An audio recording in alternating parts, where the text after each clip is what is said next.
North Carolina State Judicial Council. I am Justice Robin Hudson, serving as chair by designation from the Chief Justice, and I want to welcome everyone to today's meeting. If Chief Justice Easley is in attendance, and I haven't seen her yet, but I want to welcome her and thank her for all of the work that she's done if she is here. I also want to welcome and thank Anna Stearns, General Counsel and Chief of Staff to the Chief Justice, and Danielle Carmen, Deputy Director of NCAOC, who is here on behalf of Director McKinley Wooten. Thank you for being here and welcome. A couple of housekeeping details. In accordance with the remote public meetings law, this meeting's video and audio are being live streamed to the public and on the NC Court's website, and a recording will also be made. There are a couple of additional requirements that I want to remind you of.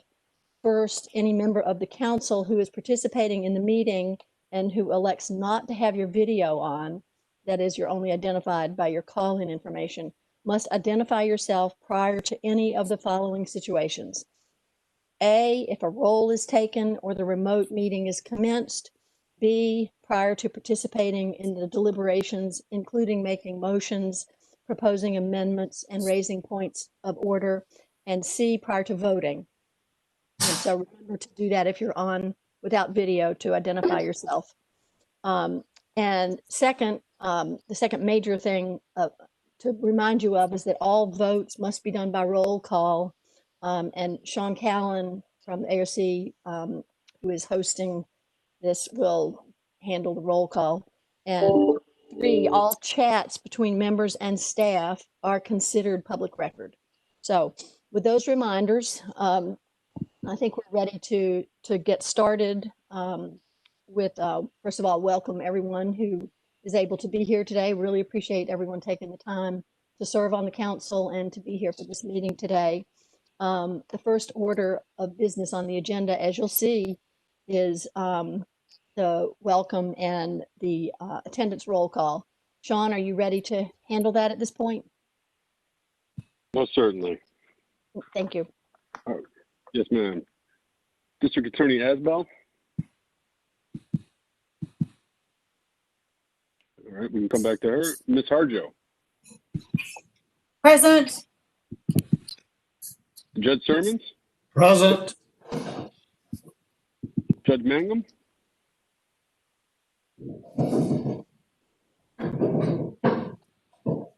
Judge Mangum, I see you there. Can you hear us? Let me go ahead and mark you present because I see you. You may be muted. Mr. Costello. Present. Mr. Hale. John Heil. Mr. Phillips. No, okay. Mr. Mazingo. Present. Mr. Campbell. Present. Mr. Burns cannot be here today. Ms. Fairbanks.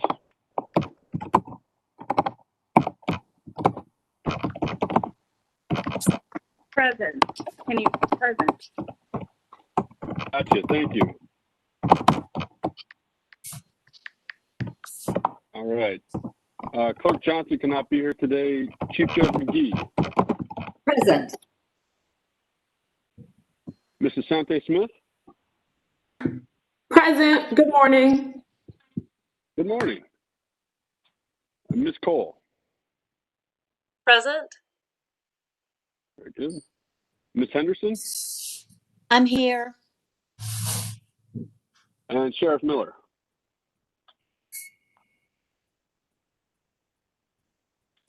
No, okay. District Attorney Asbell, she able to make it on? No. Okay, Justice Hudson, I think that's it. Thank you. Thank you. I don't know if you saw, Sean, but I got a message in the chat that Judge Mangum was having difficulty hearing us. And since the next order of business would be to welcome him and administer the oath, I wonder, can you hear him? Judge Mangum, can you hear us?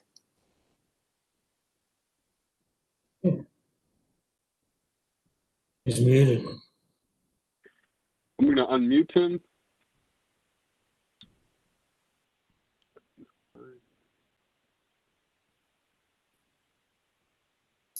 Judge Mangum, are you unmuted? He said he couldn't hear us, is what he said in the chat. Yeah, right. There he is. I see him. But I can't exactly administer the oath if he can't hear us. Oh, his chat says, oh yeah, his chat says I can't hear you all. All right. Exactly. Well, Justice Hudson, we can certainly return to the oath. Okay. I don't know if maybe, you want to do approval of the minutes before he administers that. well, we can, I suppose. Maybe Judge Mangum could, well, can you respond to him through the chat and suggest that he maybe log off and try again? Certainly, will do. I don't know what else to suggest, to tell you the truth.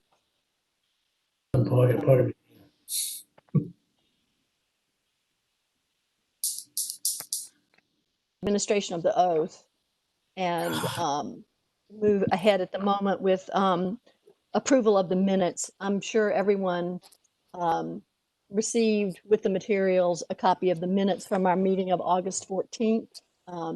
And I assume everyone has had an opportunity to look those over. So I would invite the members of the council to motion and second approval of the minutes if you think that's in order. I move the minutes. Adrian Cole, or Judge McGee. have a motion and a second to approve the minutes of the last meeting. Is there any discussion? Hearing none.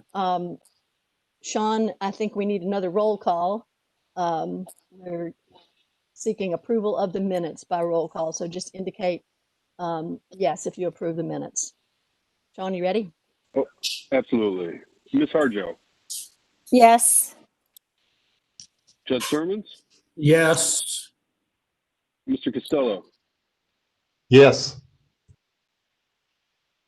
Judge Mangum, are you able to hear us yet? Does not look like it. All right.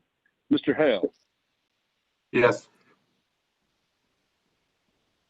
Mr. Mazingo, Yes. Mr. Campbell, Yes. Ms. Fairbanks, Yes. Chief Judge McGee, Yes. Mrs. Sante Smith, Sorry, I had to find my mute button. Yes. understood. Ms. Cole, Yes. Ms. Henderson. Yes. Okay, Justice Hudson, for everyone that is here and can hear us, that is a unanimous yes. Okay, that the roll call having been taken and everyone who was able to respond indicating their approval of the minutes are approved. Thank you all very much. And I think we'll just go on through the agenda. And Judge Mangum, if you can hear us, or Sean, if you can send him through the chat a message that if at any point he can hear us, to please feel free to break in and we'll administer the oath at that point. Will do, absolutely. Thank you. Okay, thank you all for being here. And you'll remember that in our last meeting, we heard from the Budget and Performance Measures Committee and the Case Management Strategies Committee on their initial recommendations. And the Administration Justice Committee was planning to meet. Somebody who's unmuted is typing and it's giving a fair bit of noise in the background. I'm going to mute everyone, Justice Hudson, and then if you just want to unmute yourself.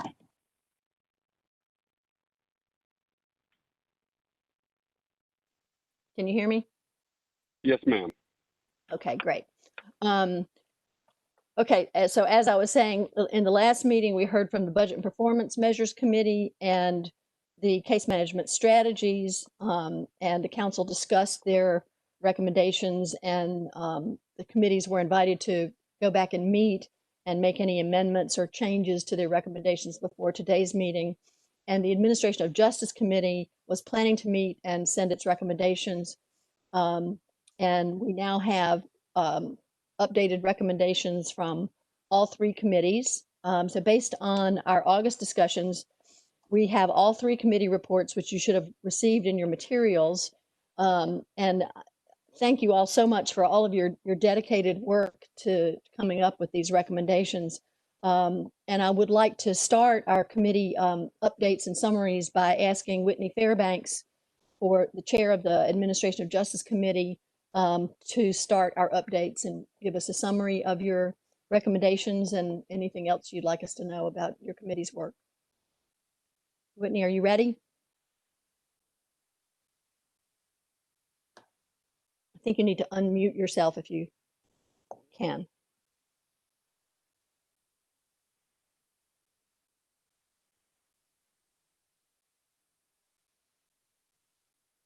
Whitney Fairbanks, are you speaking?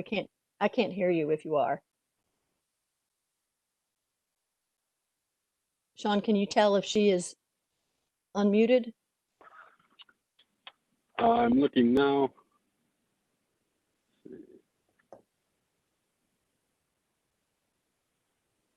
Is she still signed on? Is she there? Well, She may have been having trouble and signed off to sign back on. I know I had to do that today. okay, so you don't see her on? Sean, this is Emily. She's the phone user, so she can't unmute herself on her end. I Oh, got okay. you. Oh, thank you so much, Emily. All right, Yeah, I will thanks, unmute her now. Emily. That must have been Good frustrating morning. for you. Yes, thank you, Justice Hudson. Thank you, Emily. I just sent a text to Danielle Carmen asking if she was on the call, if she would tell you that I couldn't unmute myself because I'm on the phone. Unfortunately, I'm actually moving today, and so I'm only able to participate via telephone. I do want to say thank you to Sean and Kurt and Emily for their extreme patience with me as I worked this summer.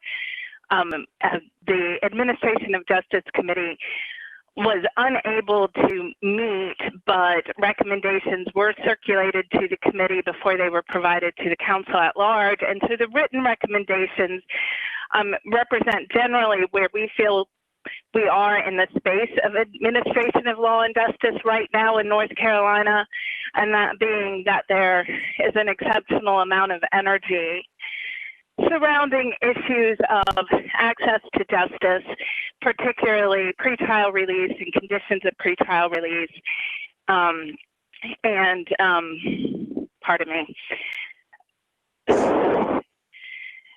excessive or potentially excessive fees and fines related to convictions for infractions or crimes. And that we recommend the Chief Justice and the Council continue to leverage its position and to work with other stakeholders in this area, given the amount of energy that exists in it right now.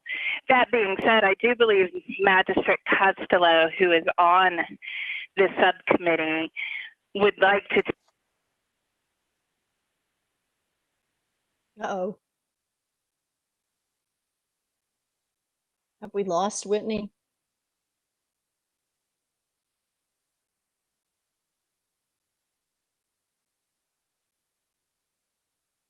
Sean, is she Her still? phone line no Justin, longer shows up. I think we may have Yeah. lost Oh. her. Yeah, she may have cut out there. Well, I'm assuming that she will try to get back on. And if you see her, Sean or Emily, if you see her try to come back in again, she'll probably need to be unmuted again on our end, so that she can join.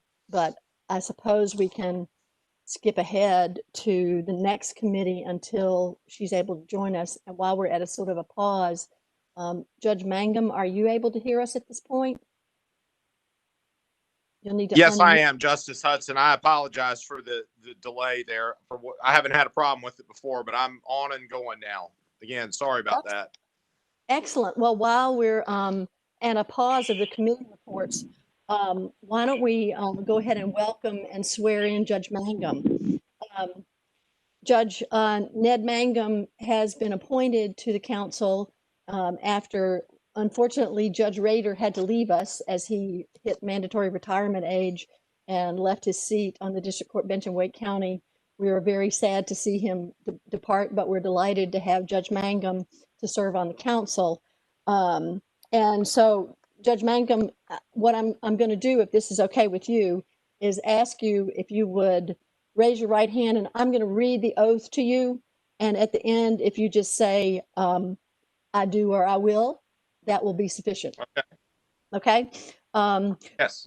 Do you, Judge Ned Mangum, solemnly swear or affirm that you will support the Constitution of the United States? And do you solemnly swear or affirm that you will be faithful and bear true allegiance to the state of North Carolina and to the constitutional powers and authorities which are or may be established for the government thereof, and that you will endeavor to support, maintain, and defend the Constitution of said state, not inconsistent with the Constitution of the United States? And do you solemnly swear or affirm that you will well and truly execute the duties of your office as a member of the North Carolina State Judicial Council according to the best of your skill and ability, according to law, so help you God? I do. Thank you, Justice Hudson. And thank you very much, and congratulations, and again, welcome. And at this point, I'd like to give you a couple of minutes to introduce yourself. Tell us your name, where you serve, and anything else you'd like us to know as we welcome Well, you. I've been on the district court bench here in Wake County for almost 13 years, with about a 1-year break being the Wake County district attorney when Colin Willoughby retired. I know you guys are very interested in issues related to pretrial release. I'm often assigned to those areas, and so I hope that I can help the group with that. I live here in Raleigh. I went to state, went to UNC Law. I've got a beautiful wife and 3 happy, healthy boys. So again, it's an honor to be here, and I'm looking forward to offering any help that I can. Excellent. And thank you very much for being here. And we're pleased to welcome you to the council. And I see that I believe Whitney is back on the phone. It appears that that's the Justin, same. I do see her, yes, and she is unmuted. Whitney, can you hear us? I can hear you. Can you hear me? Yes. So that worked out. That worked out fine. We were able to swear in and welcome Judge Mangum, and now we can pick up where you dropped off, or we lost your connection or something. If you don't mind, you can start. I don't mind. And I just want to say that I am sorry this has turned into such a frustrating adventure. I am unfortunately unable to log in via video today, and so participating by phone, and did not even realize that I had been dropped from the call. So I actually have no idea what you may have heard or what you may not have heard. What I had said was that I had a very difficult time trying to make the space to meet with the subcommittee, and that is on me. I was able to review minutes from presentations and prior discussions and generate recommendations, which I circulated to the subcommittee in advance of this meeting. You have those in your package materials. They address possible changes in this space through policy or through possible legislative reform, and really focus on the immense amount of energy that exists in this space right now, and the Supreme Court, the Judicial Council, AOC, and other partners' ability to work with other organizations that are so energized in that space right now. That being said, Magistrate Castello did raise some concerns about and I don't want to speak for him. I know he's on the call and he's certainly capable of speaking for himself. The stress some of these recommendations might place on the workflow for magistrates. And so I want to ask Magistrate Costello to address the council with those concerns at this time, if he can do so. And I'm going to mute myself until there are questions. Magistrate Costello, can you hear us, or do you have any comments? Yes, ma'am, Justice Hudson. I mean, I'm fine with the recommendation and the bonding policy reviews. I'm just a little concerned, or maybe little's not the right way to phrase that, how magistrates are supposed to determine economic issues at 4 a.m. without, based on, in light of an arrest at 4 a.m., how, I mean, I'm picturing interviewing someone highly intoxicated, asking them about their employment status. I'm just not sure how accurate information a magistrate can receive. So that's my concern about the economic portion, about how the magistrate's supposed to gather factual enough information to make a determination of the economics or the employment of a defendant. And the other issue I suggested was that maybe the council or the administrative office of the courts require or encourage the Superior Court judges to review their local bonding policy under 15A-535 to be in step with recent changes or recent information provided through Jessica Smith's information. And that's essentially that's my concern, and that just a point additionally to the recommendation of the subcommittee. Okay. Those certainly seem like reasonable concerns. Whitney, did you have anything to say in response or in addressing those concerns from the standpoint of the committee?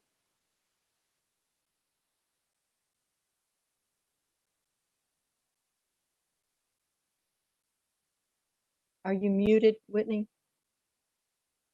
I'm not hearing you. She may need Sean to unmute her again. Okay. She's unmuted on my end. She may have muted her own device.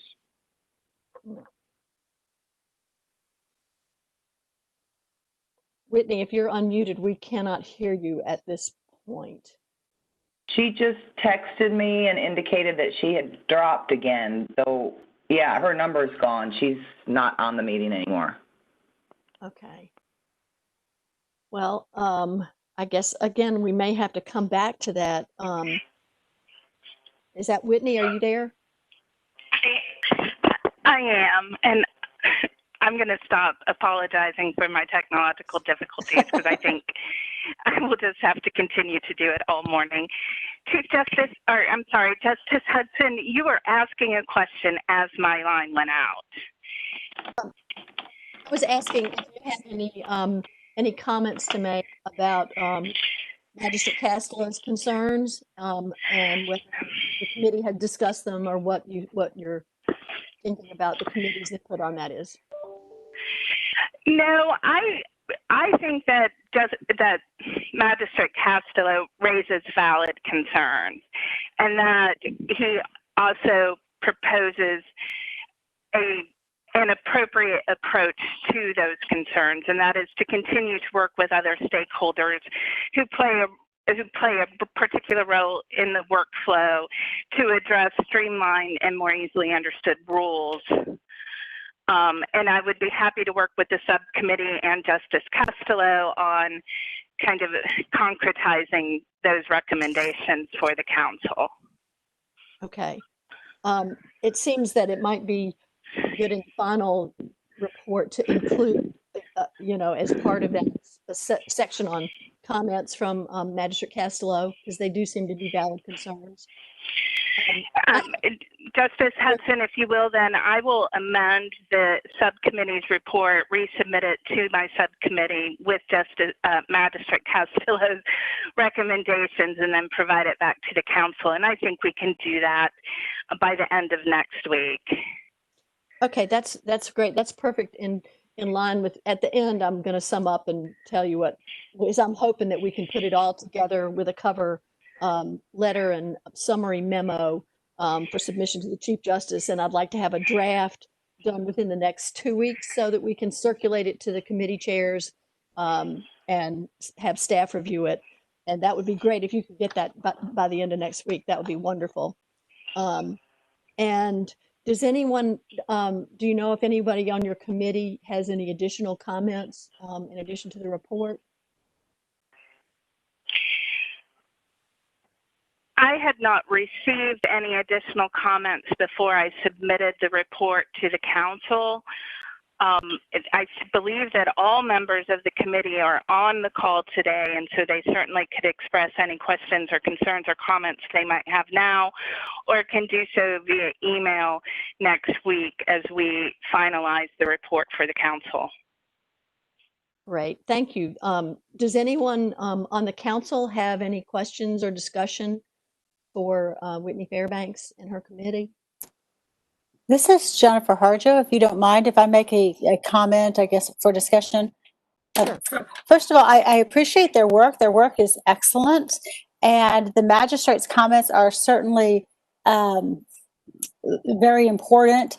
How our system would accommodate determining the financial ability of a person to pay is certainly a consideration. But I don't think we should discount the fact that consideration of the financial ability might be a factor, and how we make that determination. And I understand the magistrate's indicating that's going to put a huge burden on their office. Maybe we'll be able to figure out something about how to take into consider that, into how to determine that aspect of the consideration of bond. And I don't think we should just discount it just because it's going to be extremely difficult or extremely time consuming or burdensome or maybe impossible the way we have our system at this point in time. So I guess I'm suggesting that it's a good aspiration to consider that that aspect of a factor for bond. And I think additionally, as we move forward, as the magistrate said, as we move forward with considering Jesse Smith's recommendations, some of the financial aspects may not actually be as important anymore. We may not consider later on the ability of a defendant to pay quite so much. We might just consider other factors that are outside of how much money one has when we determine whether or not bond should be imposed or in what amount. So,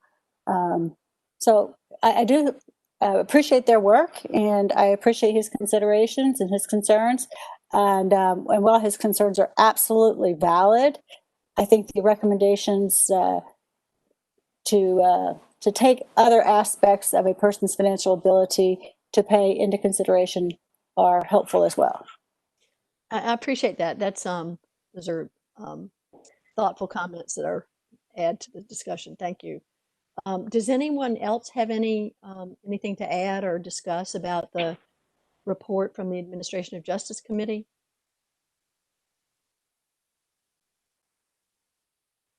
Well, hearing none, I think we can move to the next report. And thank you very much, Whitney and the committee, for your work, and Magistrate Castello for your comments. I think that is an important consideration to sort of keep in the top of mind. And as we continue to think about it, perhaps there will be some brilliant idea about how to address those valid concerns that that we have.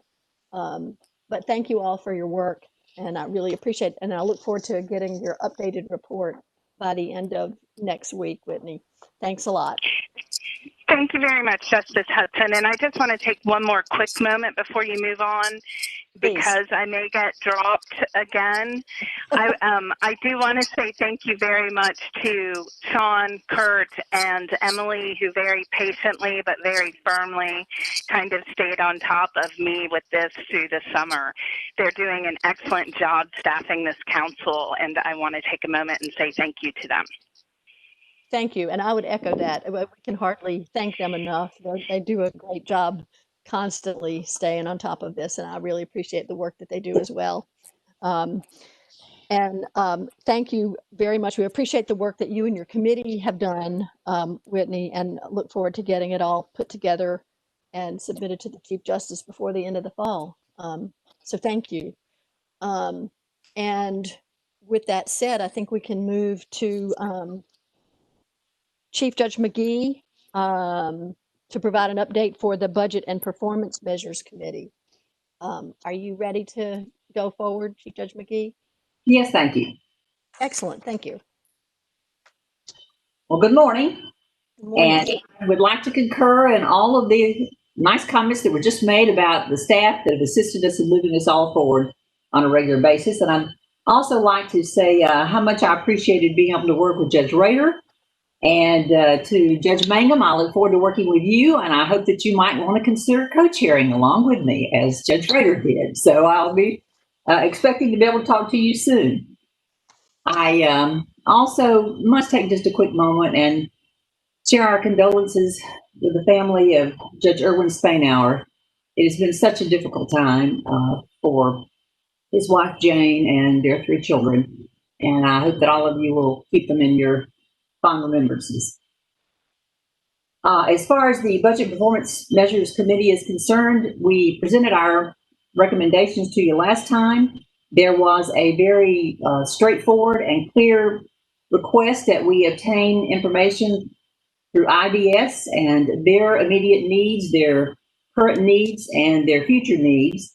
And I'm pleased to say that Whitney Fairbanks and Jennifer Harjo have presented that. I believe you had that information before you. And I'm pleased to know that we have Jennifer here fully, and that Whitney is coming and going as she reasonably can try to do so. So if we have questions about their recommendations, I'd like to open the floor now for those discussions. And Jennifer, I'm pleased to have you start that with your comments. Sure, thank you.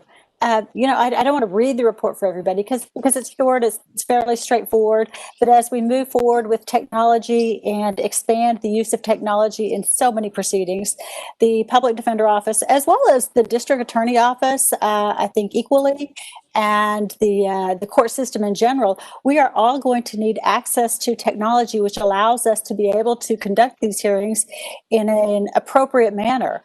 As you can see through what we've experienced today and what I've experienced in WebEx hearings as well, up until today, there sometimes it goes great, and on occasion there are a lot of glitches. The public defenders will have what our needs are, and I addressed that, but as I said, they're probably some of the same that the prosecutors will have, because we'll have witnesses that will need to have access to equipment. We will have witnesses that will need to have access to the software and the ability to testify and to hear evidence and to assist counsel when conducting hearings. Just like as I said, the prosecutors are going to need the same. They may also have those same issues regarding having witnesses that are remote, that want to present evidence. And so we're going to need some access and ability to share documents, to share evidence. These issues are expanding, and these needs are expanding as we increase the number of WebEx trials and hearings that occur on a daily basis. In New Hanover, we happen to be, I think we might be on the forefront of a lot of this. I know that Judge Corpening has conducted maybe the most hearings in the state for Department of Social Services or parent representation cases. I'd be surprised if he wasn't conducting most of the hearings. But in any event, we are conducting them all across the board for both parent representation, for criminal cases. We're not conducting trials via WebEx. That's not to say there might be an occasion where someone might want to have a trial, perhaps even a bench trial by WebEx. I don't know that that's going to be something that's going to be considered by many defendants, but it might be. It might be. One never knows. We certainly need access to have our clients available when they're in the Department of Corrections or in the various jails throughout the state. That, for me, has been the most difficult and troubling aspect of having a lack of resources. We have so many clients that are all over the state, whether being held by another jail or held in another DAC facility. And right now, especially now, given the circumstances of the lack of desire to transport defendants about the state because of the safety needs of the officers and the concerns that happen when defendants are moved around and they're no longer, they have to be quarantined afterwards. We just need to have expanded resources for remote hearings, both conferences between attorney clients that are private and confidential, whether the client is in prison or jail, wherever they may be throughout the state, and also access to have, hearings via video or remote hearings that are perhaps short in nature that can certainly save the taxpayers a lot of money by reducing the transportation costs and reducing the risk to the officers and all of the other risks that come about with moving inmates from one location to another. So that's primarily what our immediate needs are. We did, the public defenders did participate statewide in a work study, and the work study determined that in fact we are underfunded, we have needs for employees, we have needs for social workers, we have needs for attorneys, staff, and so we would long-term like to fill all of those gaps. I think that would make us far more effective, and being effective is important to the system. It's important because we'll be able to move our cases, we'll be able to assist our clients in attaining appropriate, outcomes, which is important to the system. We want the system to be reliable. So to that end, we have those needs as well. Additionally, the PAC, or the Private Assigned Counsel, they are working at wages that are pitiful. I think they are working at wages that perhaps were the same amount that was paid by the hour when I first came to North Carolina as an attorney back in the early mid-90s. So those attorneys need to have a sustainable wage, especially if we are going to keep qualified and knowledgeable attorneys on the list to help with the indigent system. So that is another of our needs. As I said, it's outlined fairly straightforward. If anybody has any questions, though, I'd be happy to answer the questions. Thank you. Thank you very much for that that summary, and for all of the thoughtful work that you've given on behalf of the IDS. Does anyone have any additional comments about the IDS addition to the Budget and Priorities Committee report for Jennifer?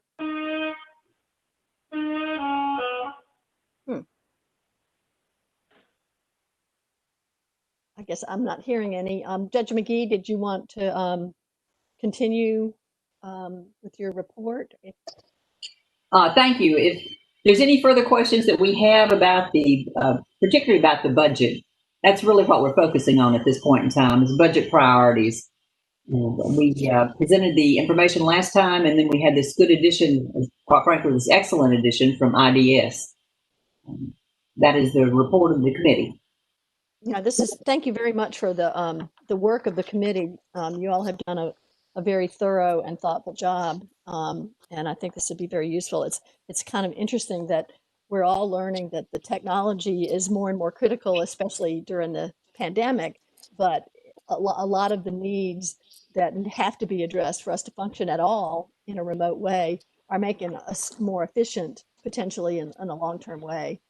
So it could actually dovetail with priorities, and as Jennifer pointed out, be a long-term money saver, as well as helping with security as we go forward throughout the system and statewide. So thank you very much. I'm sorry. I just wanted to say thank you to you, Justice Hudson, for your positive, steady support of each and every one of the people involved in this process. It has been inspiring and encouraging every step of the way. Thank you.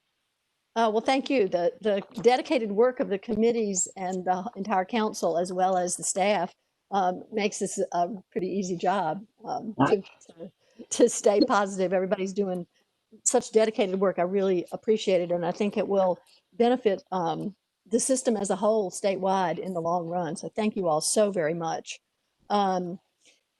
And then last but certainly not least on the committees, Joe Burns is not able to be with us today to report on the case management strategies, but John Heil, I'm sure, will more than adequately take up the slack. John, are you ready to give a report for the council? We have the written, very detailed report of the Case Management Strategies Subcommittee. And if you'd like to add anything or summarize or any comments you want to make, this would be an appropriate time. So thank you. John, are you there? I am. Thank you, Justice Hudson. And I think I can go a long way toward keeping us on our schedule on the agenda. We had one minor update to our report that we shared, that Joe Burns shared at the last meeting in detail. I think it's included in detail in writing. But the one tweak to the report was just to clarify that as to recovery courts, while we are making some discrete recommendations based on what the proponents of the recovery courts had advocated for, it is our view that the long-term vision should be to increase the support for the recovery courts to the maximum extent possible for all the districts that desire them. And so that is made clear in our revised report, which was, I believe, included with the materials. Otherwise, excuse me, I think that that all the detail is covered in the written report. I'd be happy to answer any questions if anybody has any. Thank you for that that tweaking of the report, and for the very thorough and detailed report from all the different perspectives of the stakeholders. Does anyone have any discussion or questions for John Heil for the Case Management Strategies Committee?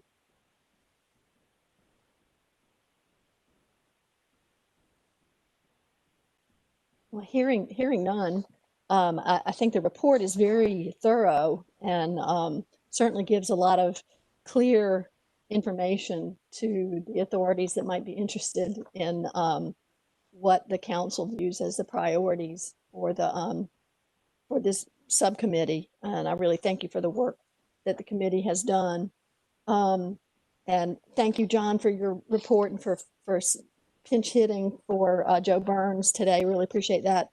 And at this point on the agenda, the next item would be just general discussion of the recommendations, if there is any further discussion to be had. And I don't think we need to formally approve any of the reports because they're recommendations from the subcommittees, and we would summarize them and submit them as the recommendations of the subcommittees and the council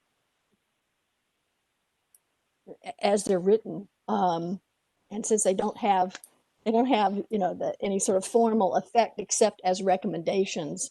But I'd be happy to hear any discussion of any of the recommendations or any thoughts about how to move forward. I was thinking that the staff and I would take the first crack at doing the executive summary and for the Chief Justice and circulate it to the committee chairs to make sure that we accurately reflected in our summary what they have recommended in their reports. And of course, the reports would be then attached and then circulate it to the council to see once the committee chairs and the staff and I feel satisfied. Hopefully we can do it by the end of 2 weeks from now. Then we would circulate it to the council as a whole for any comments before our next meeting, and then we would approve it and send it on to the Chief Justice. Does anyone have any thoughts or recommendations about that, or any discussion?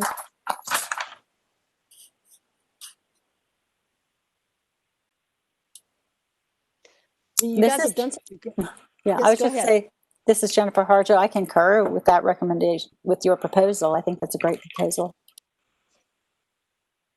Thank you, Jennifer. Does anyone have any alternative thoughts or recommendations about how we proceed? The committees have done such a great job and a thorough and detailed and sort of user-friendly set of recommendations from each of the committees. I don't think it's going to be very difficult to put this together and summarize it for the chief. And it also makes the discussion of it very efficient, since it's all been so thoroughly hashed out and put together in these detailed and clear reports. You guys are making this really easy as well as efficient use of time. Does anybody have any additional discussion? Thank you for that, Jennifer. Well, Justice Hudson, I don't have discussion, but I would be interested in knowing at some point in time from the Chief Justice what it is she thinks that our ongoing subcommittees might be able to do to be able to assist her. You know, for instance, if I know that the staff provides great information along the way during the legislative sessions, but if there's something he sees that we might be able to go back and answer or provide additional information about, or somehow or another encourage members of the judicial branch to be supportive of, I would like to see us be able to do that together and to assist her. That's a really great idea. I think we, of course, we do have between now and the end of the year the matter of the election, and probably the outcome of that will have a huge effect on the Chief Justice's approach going forward. And many others, yeah. And yeah, it'll affect what a lot of us are doing in a lot of different ways. So I think I would like to know her thoughts about that as well, assuming that she's in a position to be the one to make those recommendations after November. Sure. And also what if anything, she would expect to do with the recommendations, and what other further expectations of the council as a whole that she would have going forward once we get past the election. All right. Thank you. Yes. Yeah, thank you. Thank you for bringing that up. I think those are excellent thoughts. Judge Hudson? Yes, sir. This is Judge Sermons. Good morning, everyone. And following up on Judge McGee's suggestion, if we have done all this great work and it's going to be submitted and hopefully introduced to the legislature next year, we might, as a group, since we're so representative of essentially the trial courts and some appellate, but AOC and the trial courts, maybe consider acting as some sort of feedback on the resumption of jury trials, and whether we need to tweak whatever she does, whenever she does it, whether we need to totally revamp it and just kind of give her some advice there, because we're all going to be right in the middle of it. And it just seems to me that we're a ready-made group to provide instant feedback. And I don't know how that would be organized, but it is one thing that we could continue to do during any other times that, you know, before we get any other big issues like we've been dealing with previously. So I would suggest that maybe. I think that's a great idea. I mean, that seems to be the biggest issue that we've had as an entire judiciary branch of government in the entire time I've been a lawyer, which is a long time, more than 40 years. And it seems like that you're absolutely correct that this is a ready-made group with a lot of helpful perspectives, I'm sure, on how that might go. And I know that she has regularly issued executive orders, which is my understanding can only last for the next 30 days each time. So she has to keep issuing them. But it doesn't seem to me, based on how things are being handled at the appellate court level, that any in-person proceedings are likely to occur until after the first of the year. And so I wouldn't say that. Really? Yes, I think we're all ready. We're all planned. We're all going to do it safely. And my hope is that she'll let us do it November 1st. Oh, excellent. Have to get back to work. Well, I know that there are proceedings happening, and in some places there are some in-person proceedings, and in some places there Other than juries? Not with juries, but there have been. We are holding court 3 and 4 days a week. We're doing everything that we did before other than jury trials. Right. We're doing administrative court. I was in administrative court until yesterday afternoon. We do a lot of them now remotely. We do remote pleas, but we do in-person pleas scheduled throughout the day very safely. And so the trial division is getting comfortable in its requirement that we deviate from the way we used to put everybody in the courtroom at one time and make them wait to almost do your case by appointment, because it's what's required for social distancing and to be safe. It works us all to death, but planning it, but we can't stop because we're not going to have a big backlog in my district because we've been working. And Right. as soon as I can start jury trials, we're going to not have any backlog there. So I hope she'll let us go. Well, I hope so too. I'm going to be meeting with her and being with her because we have court, not next week, but the week after that. We have oral arguments, Right. which are of course on WebEx, but we're still, after the arguments are over, we have then several hours of conference as the whole court where we discuss all sorts of things. And I have plenty of opportunity to mention that to her. And I hope that if she wants those recommendations from the council, perhaps Judge Sermons, you might be willing to sort of take the lead as. I don't think I can do that. I just not going to have time, Justice Hudson. But I will participate and I'll give in my input as I'm actually doing it on the ground and in the field. And it's not as to whether we resume, because I think she's going to make that decision. She has to if we're going to do it in November. She has to do it this week or next week because jury summons require 30 days notice. Right. So my suggestion is that we give her feedback on what issues and what tweaks to the plans or what's happening throughout the state that are problem areas and what we're seeing and how to let everybody do it better. I think that's a great idea. And we're not scheduled to have another meeting between now and the beginning of November. Right. So any thoughts that any members of the council have about this that would like to be communicated to the Chief Justice between now and then would have to either be communicated at this meeting or by email, so it can be forwarded to her. But I think it's a great idea to have some input from this group. I know she also has sort of a fast response task force for the trial courts that's addressing issues pertaining to the pandemic, in addition to this council. But our role is more of a long-term sort of advisory effect, as I understand it, as opposed to kind of a rapid response thing. But I think that our input at this point would be very helpful, I'm sure, to her. Aside from Judge Sermons, does anyone else have any thoughts about the matter of resumption of jury trials and how we should address this or get information to the chief? Well, Judge Hudson, if I may, this is Jennifer Harjo. I was on the COVID task force, and there are already recommendations to the Chief Justice about the resumption of jury trials. Those recommendations primarily address issues or concerns about the manner in which the trials can be conducted. So what type of protections, for instance, need to take place for a jury trial.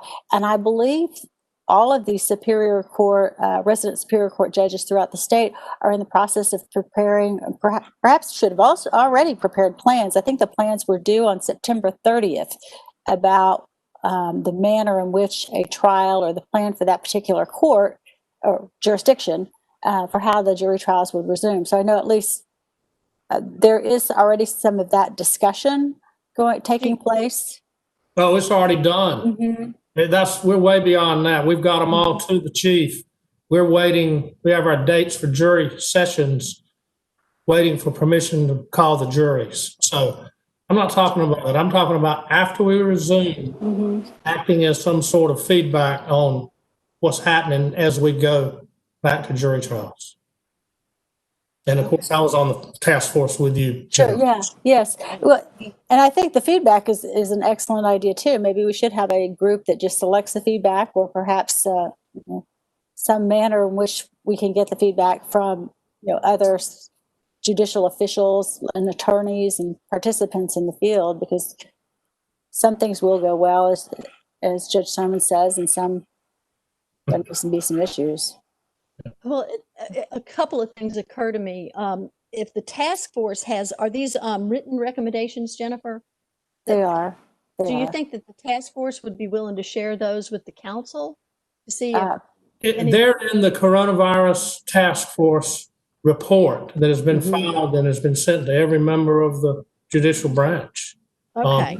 They're recommendations we worked on for 2 months, and they're pretty complete, and the chief has followed those in her directives, and we've used them as required by her order in preparing our jury resumption plans.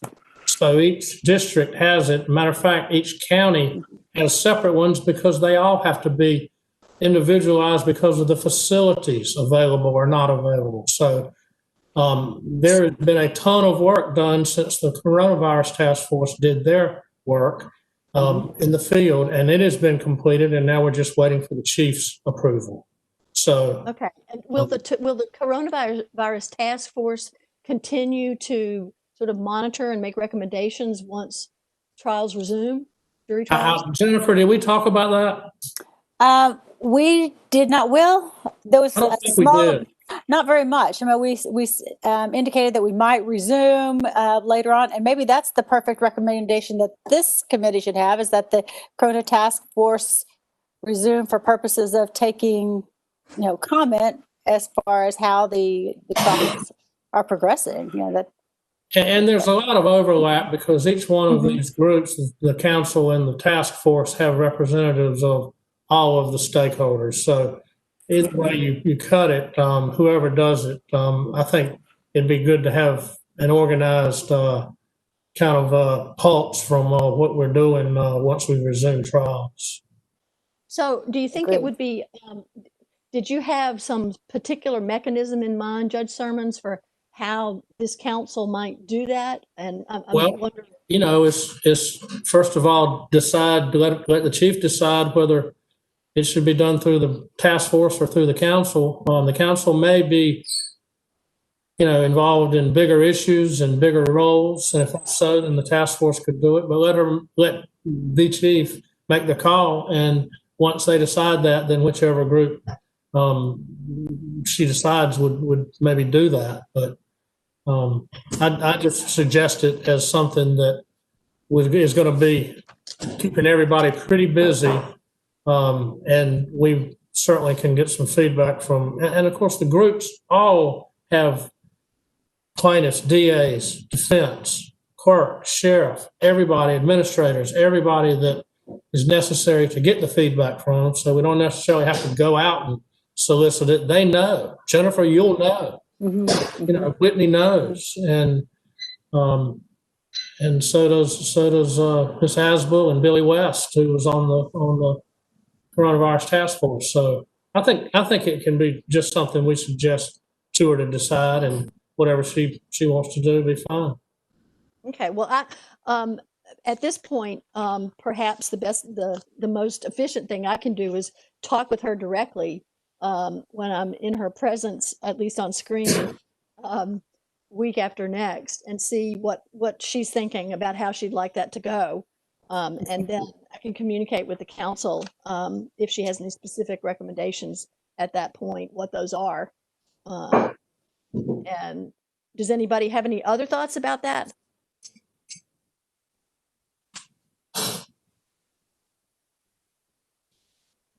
No, I think the great ideas, Judge Sermons. Thank you very much. And I really appreciate all the work that you've done with the task force, as well as all the other members. But I know you provided a lot of helpful information for the chief in handling what nobody saw coming this year with all of the difficulties that it's presented. But seems like even though it hasn't been as there haven't been as many proceedings as there were before, things have been moving forward. And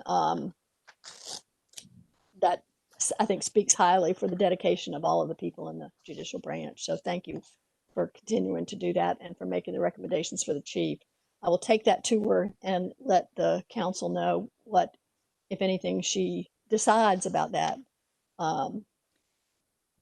So does anyone have is there any further discussion about any of the other recommendations in any of the committee reports or anything else that needs the attention or discussion of the council at this point? Justice Hudson, this is Yes. Kurt, and I just wanted to check in about the timeline for finalizing recommendations and getting those to the Chief Justice. I'm not sure if, unless Danielle or Anna happen to know more about this year's budget process, we may just have to adjust the timeline a bit to kind of expedite the recommendations. I think often the budget process for the long session starts with us submitting information through OSBM in October. So if that's still the case this year, you can never tell what the process will look like in a year of a pandemic. But if that is still the case, we may just internally, as we work through those that final recommendation, we may have to adjust that timeline a bit. So do you know, is there an actual like hard deadline for when that material needs to be submitted for the long session? I don't, unless Anna or Danielle happen to have any additional information. Anna, did you I have don't know anything the to hard add? deadline. I don't know that we've been given the hard deadline from OSBM yet, but I think generally speaking, as Sean said, the initial budget requests are due to OSBM in the year before the long session around October. And so I believe that McKinley, Director Wooten, and our fiscal staff will be working on those in probably the next 2 weeks. And so I think any information we can give them before about October 15th or 20th about what how to prioritize their budget requests and what the recommendations of the council are would be really helpful if that's at all possible. I don't see, well, I don't think we can, at least, I don't know if we're waiting for some additional information from one of the committees by the end of next week, and that would be the 9th. And, you know, I would be happy to work with the staff to come up with a draft of the summary and letter to send to the chief. After we're done with court, which is the beginning of the following week, we have 2 days of oral argument on the 12th and 13th. But I would think we should be able to get a draft done by the end of that week, by the 15th, to circulate to the council with a very short turnaround for additional comments, so that hopefully it would be ready to submit by the middle or so of the week of the 19th. I think that would be great, Justice Hudson. Okay. So maybe the staff and I can communicate with each other at the end of next week when we see what we've gotten from the committee that wanted to submit some additional information. Maybe we can email each other on that Friday and see what we have and decide who's going to take the lead in doing a draft and get something together with the aim of finishing it by the 15th and circulating it to the council. Does that sound good? Absolutely. Thank you for pointing that out. And if we get a hard deadline, Anna or Kurt, if y'all hear about that or get wind of what it might actually be, if you would let me know and the council, that would be terrific. But I think with that sort of timeline to move forward, I think we'll have a report or a summary and recommendations to submit to the chief before the end of October, hopefully by the 22nd or so. And I really appreciate everyone's hard work on all of this. I think we have some really good information for the chief to look at and some thoughtful recommendations for the legislature. Hopefully they'll take them seriously and move forward with some of these recommendations. And I know we're scheduled to go through 11:30, but we don't have to if we are have completed our discussion of the matters before the council. Does anyone else have anything that you want to bring before the council at this point?